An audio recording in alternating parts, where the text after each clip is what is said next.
I feel it is a very important portion because you will recognize geographically the current India, okay, what it was, how it was then and what it is today. And so Vishwamitra explains the son of Brahmaji was a sage named Kusha. And this Kusha had 4 sons. The sage himself was so prosperous and powerful. He gives each of his sons different regions for countries for leadership. And the first son, Kushamba, founds the city of Kaushambi. The second son is Kushanabha, who forms the city of Mahodaya, which is today's Kanauj. If you know India, next time keep your India map in front of you.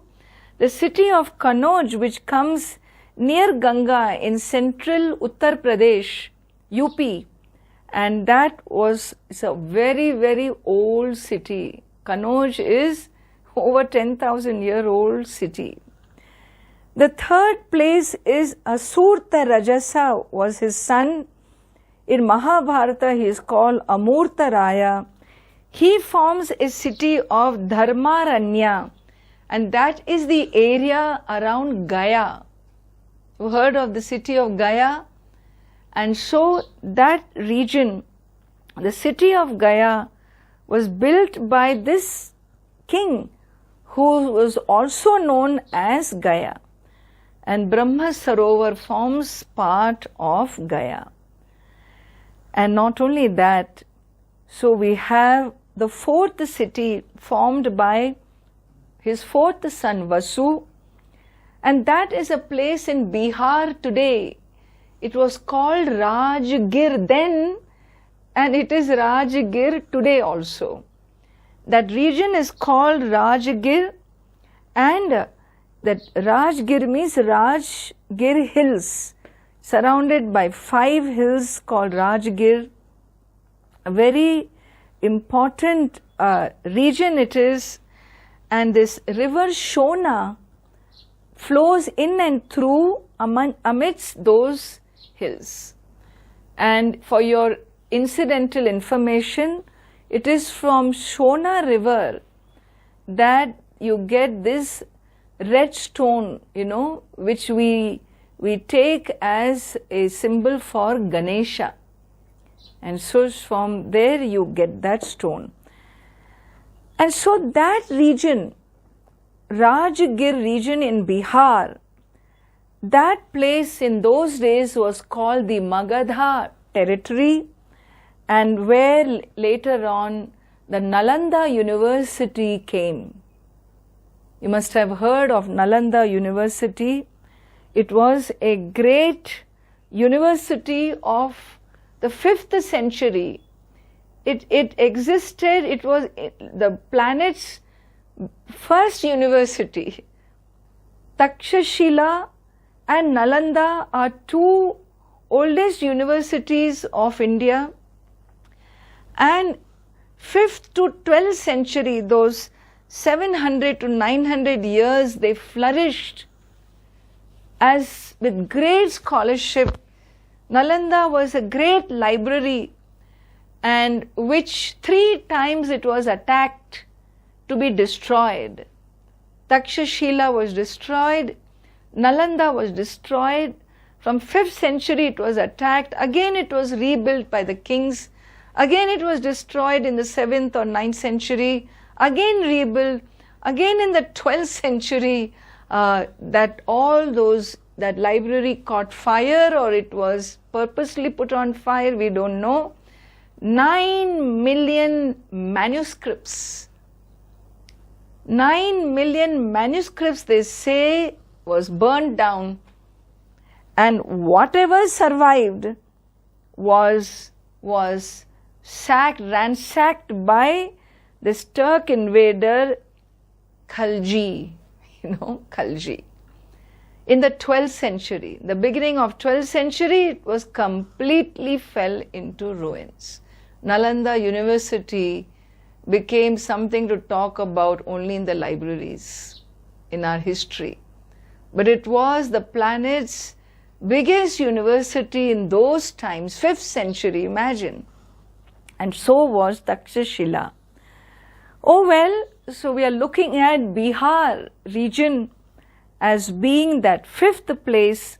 And in these 4 sons of sage Kusha, Kushanabha, the 2nd son, so who formed the city of Kanauj, and the story goes, he had a son who was sage Gadhi, and sage Gadhi's son is sage Vishwamitra.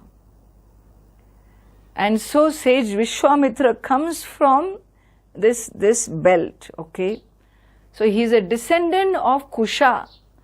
And if anybody knows this amazing story of Vishwamitra, you will know that Vishwamitra was called King Kaushik because he is a descendant of Kusha.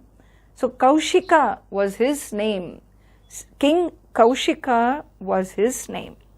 And so, well, they reached the Shona river. They crossed the Shona river. All this story is told by Vishwamitra himself, that I come from this region, this is my descendants, and these are my forefathers who established this great place with so much. These were amazing seats of learning. Bihar, Patna, Assam, Kamakhya, all these places, they were considered to be great centers of learning, please understand. And anyway, so that goes there.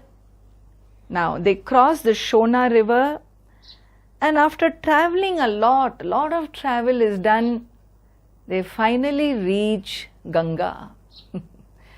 They see Ganga and they are so happy that they take bath in Ganga. And in the Vedic, in the ritual, this Aghamarshana Suktam. Aghamarshana Suktam is a Suktam, Vedic Suktam, Vedic hymn that is chanted when one takes Sri Rama, Lakshmana and sage Vishwamitra reciting Aghamarshana Suktam. They take their bath in the Ganga, and naturally they want to now know, the story of Ganga. So what is the story of Ganga? Who is she? Why is she so important to us? Is a question asked by these youngsters when? Thousands of years ago. And sage Vishwamitra sits them down and then talks about the great Himalaya. Great Himalaya, why? Because this great Himalaya has a power, the deity that holds this power of Himalayas together. That deity's name is Himavan. Himavan, the one who holds Himam. Himam asya asti iti Himavan, the one who has snow. The largest basin, which is mountain basin of snow, is Himavan. So this Himalaya, an alaya, an abode of snow, and this deity, powerful deity, so he was married to the daughter of Mount Meru. Mount Meru is looked upon by some as a mount on earth, by many others as a celestial mountain, Mount Meru, where the higher world energies come into Mount Meru, into Himalaya, and from here it spreads to the earth. That is why they say in the tantric tradition and so on, that Himalaya is the spine of the earth. Every human being is connected to the Himalaya. known to them or unknown, every soul is connected to the Himalaya, because Himalaya carries, is the backbone, the spine of the earth as mother goddess. So here, these are just esoteric expressions, but we need to know in our Balakanda, what is the story? Himavan marries the daughter of Mount Meru. Her name is Mena, and they have two daughters. The first daughter is Ganga, and the second daughter is Uma. And when these two beautiful, Pahadi daughters, the mountain daughters of this great mountain, so when they grow up, well, Uma's hand is given to this ascetic Lord Shiva. Being one who is a tapaswini herself, Uma is a great tapaswini, the celestial daughter. All she wants is Lord Shiva as her husband, and so through penance she wins him, and she is given away to Lord Shiva or Rudra. And Gangaji, what happens to her, the older daughter? Well, all these devatas say, no, let her not be in Shiva Loka. We want her in the higher worlds. She is so pure a soul. She is nothing but purity, and she will purify everything that is. She belongs to us. Please allow her to come to us. And so Ganga is given to the celestial worlds by Himavan, and she is called Mandakini or Akash Ganga, and she then begins to live in what we say in Sura Loka, in the land, in the worlds of deities and gods. Do we see her at all when she was up there? Yes. It is said that she moves along the path of the Milky Way. You know the Milky Way? When you see the Milky Way in the celestial world, that is the movement of Gangaji in the celestial world. And so that is the story of Ganga in the higher worlds.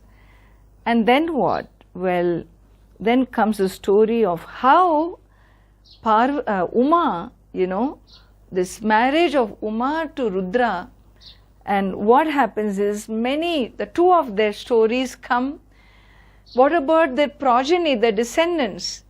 Well, Shiva and Uma, they stayed together, but there was no progeny for 100 celestial years. That means 36,000 human years there were no progeny. And so the devas get anxious. They want to see a progeny there, and so they create, with the help of each other, they create, with the help of the earth, with the help of Vayu, with Agni, with Surya, there is a birth that takes place of Kartikeya. And so we have Kartikeya or Shanmuga is born as Shiva's son, but Uma is not directly Uma's child. So she is annoyed. She rejects him. As the story goes, Gangaji owns him up, and Gangaji becomes his second mother. And so after Gangaji owns him up, Uma also owns him up, and so Kartikeya has Dvimatuhu, he has two mothers, in Parvati and in Gangaji. Then I have told you elsewhere, which I may not repeat in this Balakanda, then comes the story of Ganga. She remained in the celestial worlds, And she has no reason to come to earth. But then we have this amazing story of King Sagara, again another ancestor of Sri Rama in the Ikshvaku lineage, and the same solar dynasty. And that story is described in beautiful detail in Valmiki Ramayana, in which he shows how Gangaji came to earth. And with that story then, having listened to all that, they all go to sleep, it's late, and then they cross, they get up next morning, take their dip in the waters and cross the river and go to this very special city on the outskirts of Mithila.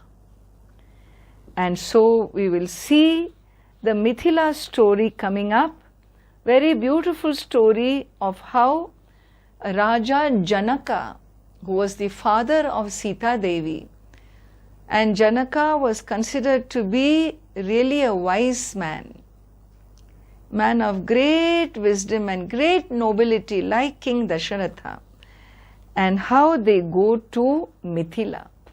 And where is Mithila? Further east. Some say it is Bihar and Jharkhand, that area was Mithila. Others say it is little bit in Nepal, and because in Nepal is a place called Janakapuri, and so a Puri, a city of Janaka. So there is a, the scholars, when they try to connect, they say Mithila is somewhere between Nepal, Bihar and Jharkhand, in that region. So our Sita Devi is going to come in the next story, and we will see the great marriage and coming together of these two kingdoms of King Janaka and King Dasharatha. And with that marriage, the Balakanda will be completed.